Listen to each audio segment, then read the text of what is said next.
So we've touched on this before, but we're coming to the end of the program. I think we clearly couldn't cover everything in this short amount of time. So, and there's a lot of information out there, and there's a lot of misinformation. So I'd like each of you to tell me, and tell our audience, where are the sources, what sources are out there for information that are reliable? I'll start with you, Ian. What do you tell your patients? Where to go to get information?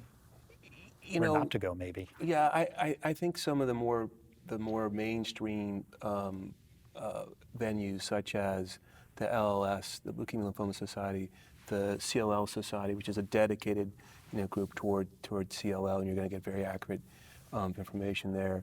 I think those are probably the two places that I tell people to go most commonly. Anyone want to add anything? I would echo that. CLL Society is specific to CLL, LLS in general, but it's so important to educate yourself, and that we usually have time. So don't feel rushed. Take time to educate yourself and make the right decisions for you. Camille? I agree. Yeah. Yeah.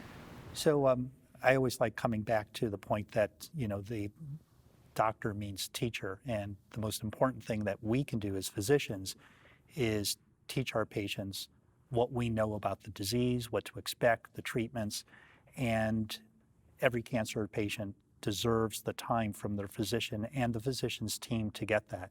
So often the physician's team will have nurse practitioners, nurses, pharmacists who can help. Pharmacists are a great ally in the clinics that can give you real information about the medication that you might be prescribed. But advocate for yourself. The patient should advocate for themselves. And if you're not comfortable with the first or the second doctor who's not giving you that time, find someone who can give you that time, because you deserve it. Come with your list of questions. Make your doctor sit down and answer them.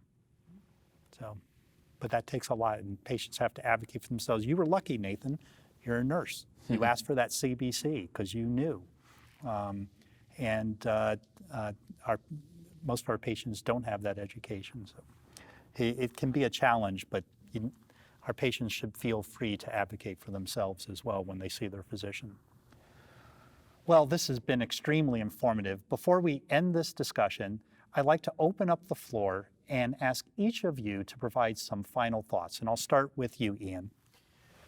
Sure. I think the final thoughts are that our therapies today are radically different than they were a decade ago.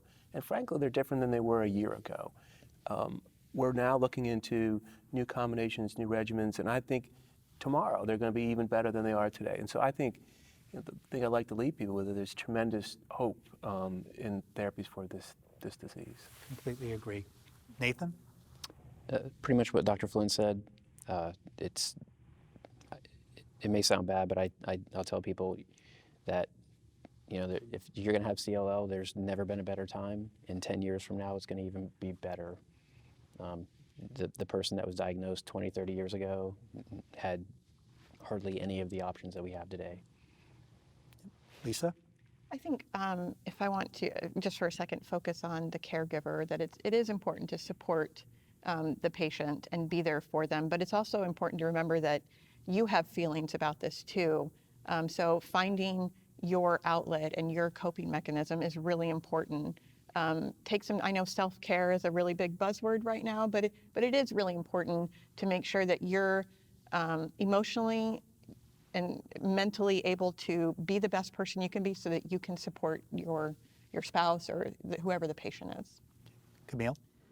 I completely agree with what everybody just said, but also not being afraid to reach out to the care team, to the providers, to the nurses if you need them, to write the questions down, and to make sure that you're with a team that will take time with you when you need it.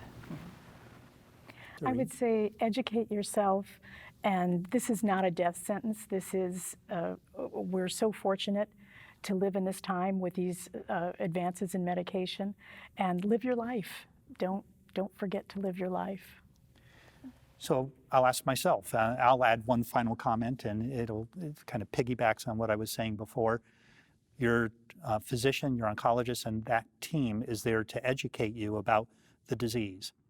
And you are sitting in a room where you've just been told you have cancer, and then you hear, like the teacher on Charlie Brown, that's what you're hearing, right? On Peanut, blah, blah, blah, blah. And that's all you'll hear. Bring someone with you. But in my opinion, this is my opinion, don't be afraid to record it. Obviously, ask your physician, but record it. Play it back later. It's there as a reference for you. I don't know if you feel, some doctors feel very strongly about that, but. Yeah, no, I used to have it much more often with people, and I would encourage them to do it just because, for the reasons that you've outlined less recently. Yeah.